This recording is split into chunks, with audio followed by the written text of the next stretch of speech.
Welcome my new আন্দার blog. টুকি পাখি রান্নার ব্লগে সবাইকে স্বাগত জানিয়ে আজকের ভিডিওটা শুরু করে দিয়েছি। এই দেখো, মুগ ডাল ফোড়ন দিয়ে পাস্তা কারি আর ভাত, আজকের ডাল করেছি। আর হ্যাঁ, নিরামিষ আর কি রান্না করবো, আর বিরক্ত লাগছে। যাই হোক, আর এখানে কাঁকরোল ভাজাও ছিল। ও হোক, আমি তো ফেভারিট। আর হ্যাঁ, এটা কিন্তু ছানা হয়েছিল। আর আমি কিন্তু একটু চা খেয়ে নেব বিকেলবেলায়। সকালবেলায় চা খেয়েছি, এটা কিনে নিয়ে এসে, আর বিকেলবেলা একটু চাটা খাবো। এবার হচ্ছে খিদে পেয়ে গেছে, তার জন্য আমি কিন্তু এখানে পানিপুরি নিয়ে এসেছি আর সুগাপুরি নিয়ে এসেছি, 2 রকমের। তো আমি খাবো এখানে পানিপুরি, তার জন্য দেখো তরকারি দিয়েছে মটর দিয়া। আর হচ্ছে হ্যালো ফ্রেন্ডস, এই দেখো আজকে ফুচকা খাচ্ছি। ফুচকা এই দেখো এমন করে ভাঙতে হয় ফুচকাটা, ঠিক আছে। তারপরে তরকারিটা দিয়ে দিতে হয় এর মধ্যে। তারপরে देखो मीठा इमली देने का, मीठा इमली।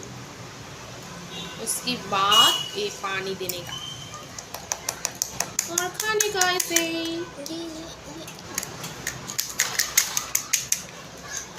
दोस्तों, मुझसे खाना होता है। हाँ, तो वो भी सिखाना पड़ेगा। लाल चटनी तो अनेक कम दिए যেটা